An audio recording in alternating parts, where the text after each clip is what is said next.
Assalamualaikum warahmatullahi wabarakatuh. Perkenalkan, nama saya Hani Dwi Cahyati dengan NIM 140142013 dengan nomor presensi 9. Di sini saya akan memenuhi tugas mata kuliah pendidikan IPA di sekolah dasar mengenai alat peraga neraca kartesius. Nah, apa itu alat peraga neraca kartesius? Alat peraga neraca kartesius adalah alat peraga yang digunakan untuk menjelaskan kepada peserta didik mengenai bahwasanya ketika benda dicelupkan ke dalam air itu terdapat 3 kemungkinan, yaitu terapung, melayang, dan tenggelam. Nah, kemudian di sini sudah terlihat alat dan bahan yang akan kita lakukan untuk percobaan. Untuk percobaan nanti ada 2 percobaan. Untuk percobaan yang pertama membutuhkan botol air mineral dengan ukuran 1,5 liter. Kemudian ada tabung reaksi. Kemudian ada teko yang berisi air. Kemudian yang percobaan kedua ada 3 wadah. Kemudian ada plastisin. Nah, plastisin ini nanti dibentuk, ada yang berbentuk bola pejal, kemudian ada yang berungga, dan ada yang pipi. Nah, kemudian selain alat bahan ini terdapat lembar pengamatan. Nah, di sini terdapat lembar pengamatan. Nah, ini.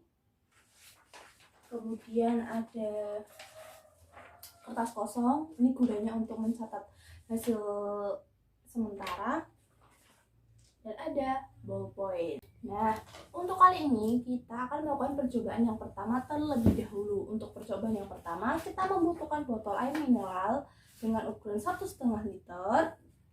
Kemudian ada tabung reaksi. Kemudian ada teko yang berisi air. Nah, langkah kerjanya yaitu yang pertama, botol air mineral ini kita isi air terlebih dahulu. Nah, saya mengisinya sekitar segini ya. Kemudian tabung reaksi ini kita isi air yaitu 1/3 bagiannya. Nah, kita isi air ya.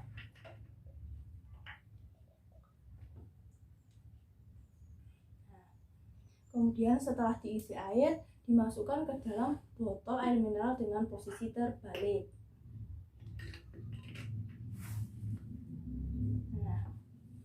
Amati yang terjadi pada tabung reaksi ini. Ternyata ada sebagian dari tabung reaksi yang muncul ke permukaan. Nah, ini menandakan tabung reaksi berada pada posisi terapung. Nah, selanjutnya akan kita beri tekanan. Nah, ketika diberi tekanan secara kuat, ternyata tabung reaksi berada pada dasar permukaan cairan, menandakan tabung reaksi berada pada posisi tenggelam. Nah, posisi tenggelam ketika diberi tekanan kuat. Kita tekan secara pelan. Nah, berada pada posisi melayang karena berada di tengah-tengah permukaan cairan dan berada di tengah-tengah permukaan cairan dan atas cairan, permukaan cairan dan dasar cairan. Nah, ini melayang kan? Melayang. Oke.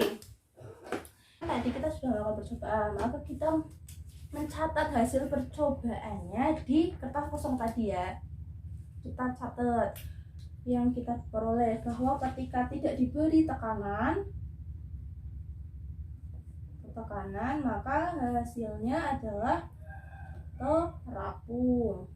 Ketika diberi tekanan pelan, hasilnya melayang. Ketika diberi tekanan kuat, hasilnya tenggelam.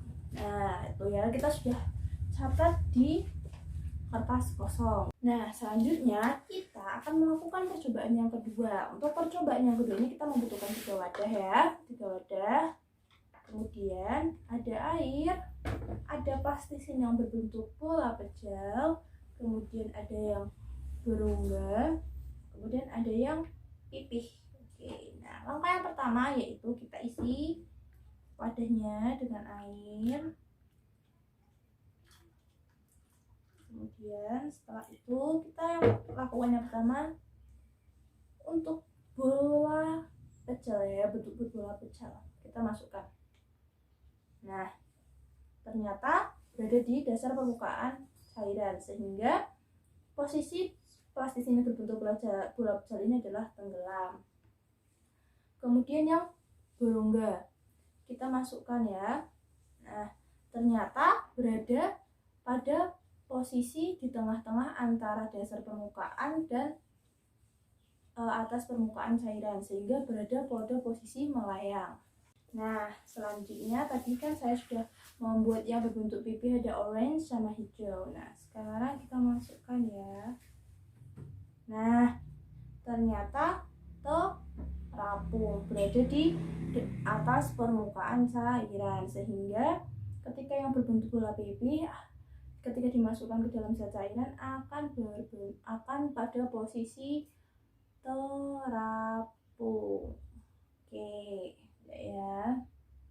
Oke, itu dia percobaan yang kedua. Nah, jangan lupa mencatat hasilnya pada kertas yang sudah kita catat tadi, bahwa ketika yang berbentuk bola pecel akan tenggelam, kemudian yang berongga akan melayang, yang pipih akan terapung. Oke. Nah, tadi kan kita sudah melakukan percobaan dan sudah mencatat hasilnya. Nah, pasti akan timbul sebuah pertanyaan. Kenapa tadi tabung reaksi yang dimasukkan bisa terapung, kemudian ketika ditekan pelan bisa melayang, kemudian ditekan kuat bisa tenggelam? Itu kenapa?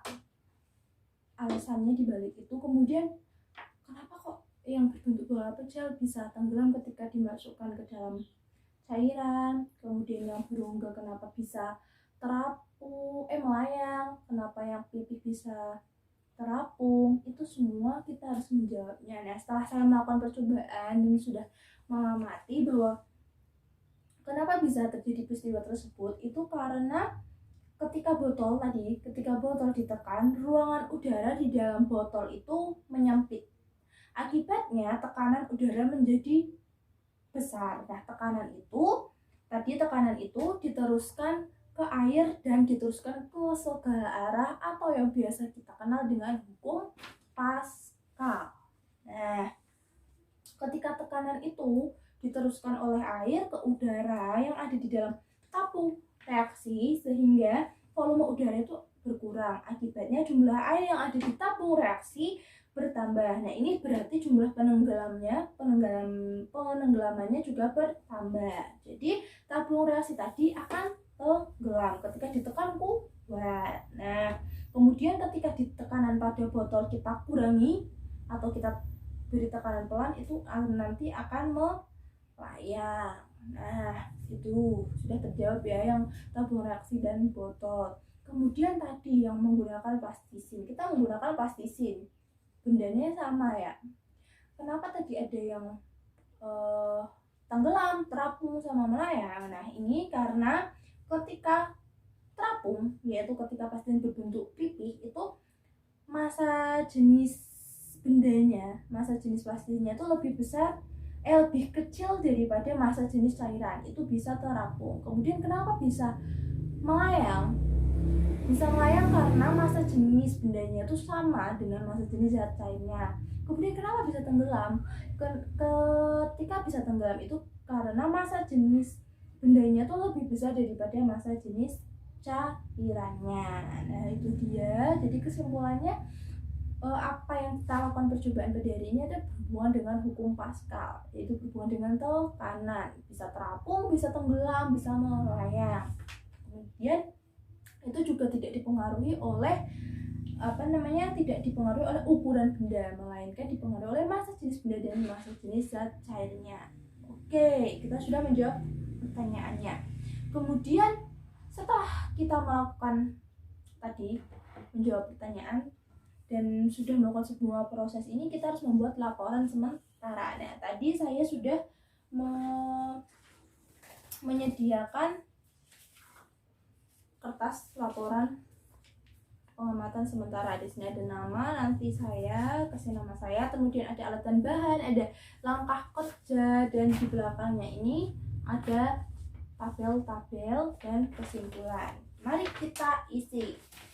Nah, tadi hasil pengamatan percobaan yang pertama, pengaruhnya tidak diberi tekanan, posisinya terapung, melayang, tenggelam. Ternyata tadi ketika tidak diberi tekanan, posisinya adalah terapung. Kita pilih checklist, kemudian ditekan pelan, posisinya adalah melayang. Ditekan kuat, posisinya adalah tenggelam, sesuai dengan data catatan kita tadi.